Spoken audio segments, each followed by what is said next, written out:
Moscú no acepta que le impongan un tope al precio de su petróleo decidido por las potencias occidentales para limitar los medios financieros de su ofensiva contra Ucrania. Bienvenidos a esta nueva edición de DW Noticias. Soy Ana Plasencia en Berlín en este sábado. La Unión Europea, el grupo G7 de las economías más avanzadas y Australia impondrán un precio máximo de $60 el barril de petróleo procedente de Rusia, segundo exportador mundial de este carburante. El presidente ucraniano Zelensky, por su parte, considera el precio demasiado alto y dice que debería ser la mitad. El presidente peruano Pedro Castillo defiende que nada impedirá que siga al mando del país hasta el fin de su gobierno, que será en julio de 2026. Esa fue su reacción después de que el Congreso admitiera el viernes a trámite una tercera moción de destitución en su contra, que será debatida el próximo miércoles.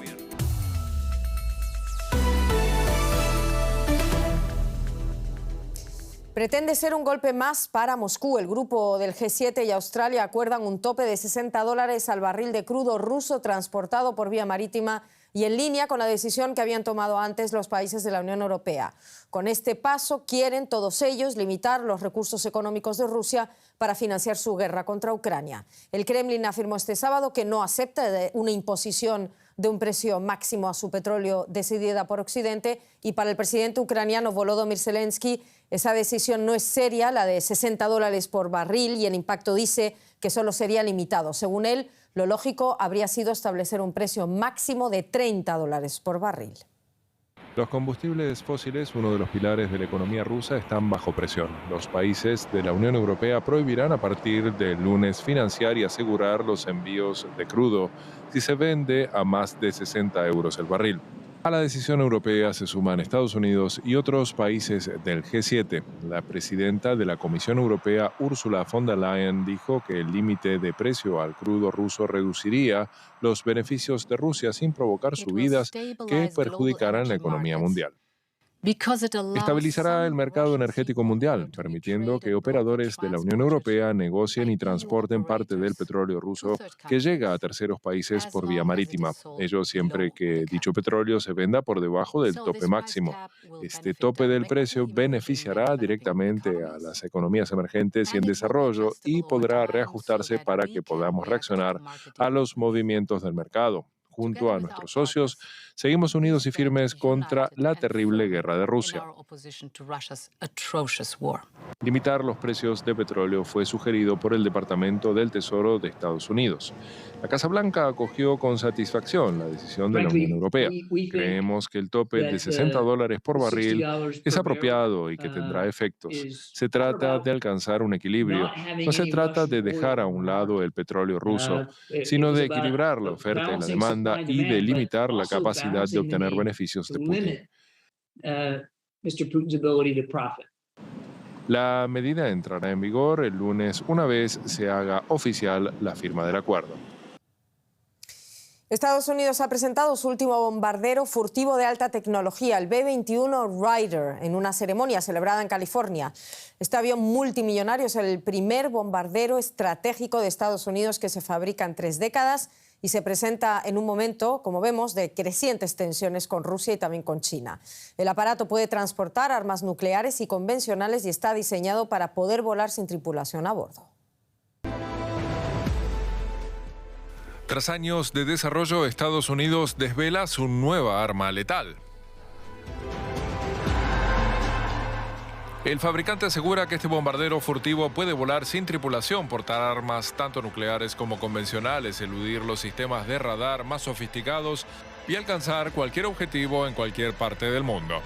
El B-21 Raider fue presentado en California con una ceremonia cuidadosamente coreografiada. Un espectáculo con música épica y luces, presenciado por una multitud de altos funcionarios estadounidenses. El B-21 Raider es el primer bombardero estratégico en más de 3 décadas, un testimonio de la superioridad de Estados Unidos en ingenio e innovación. Y también un elemento disuasorio cuando aumentan las tensiones con Rusia y China. El Pentágono afirma que Pekín ha duplicado su número de ojivas nucleares.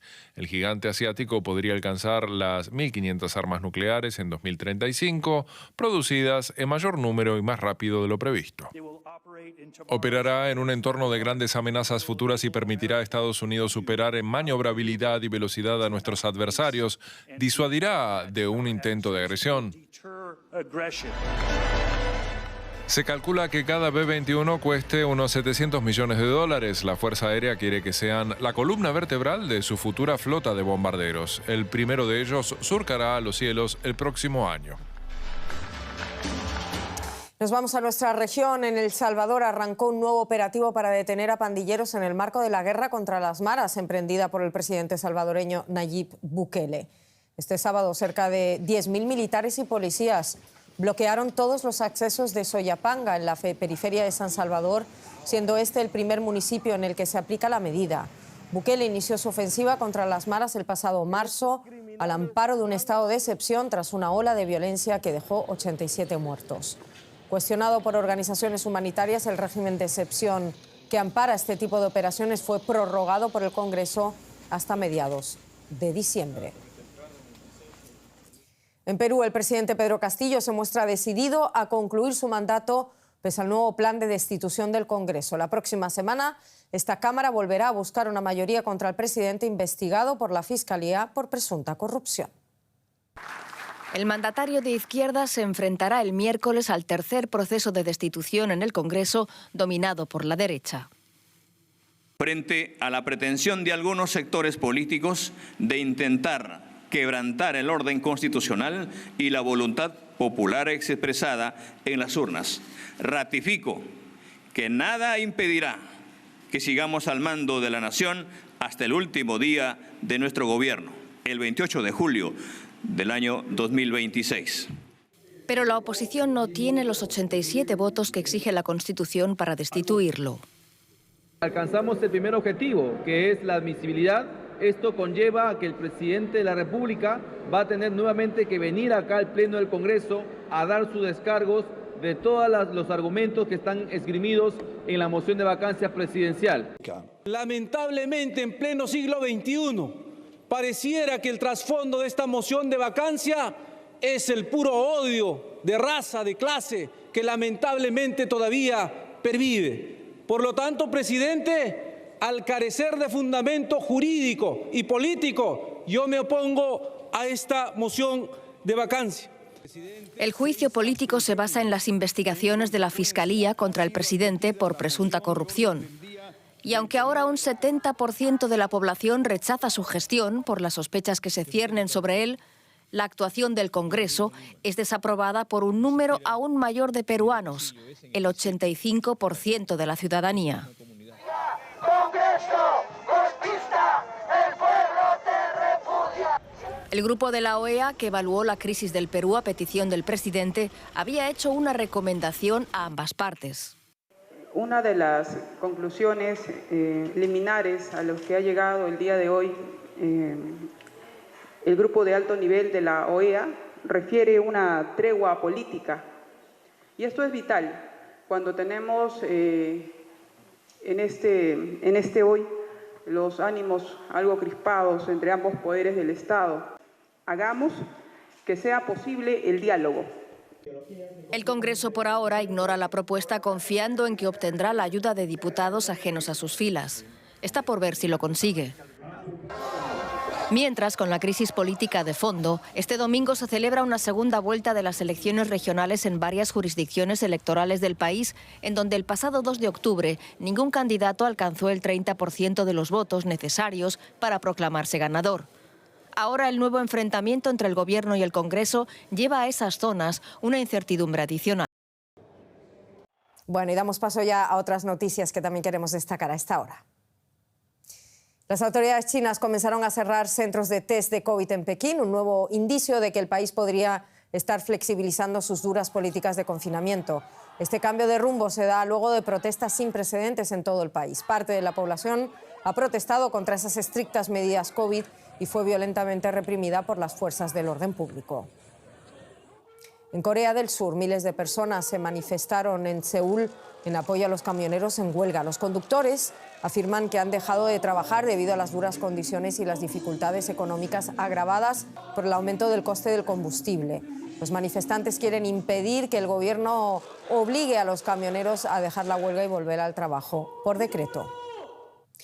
La Comisión Europea propone nuevas normas para reducir los residuos de envases. Entre ellas figuran el aumento del reciclaje de las botellas de plástico, la biodegradabilidad de las etiquetas de frutas y verduras, así como la prohibición de los envases de champú en los hoteles. La Comisión afirma que las nuevas medidas son necesarias para cumplir el objetivo de la UE de emisiones cero para 2050. Aquí lo dejamos de momento. Feliz sábado donde quiera que estén. Gracias por acompañarnos una vez más aquí en DW Televisión.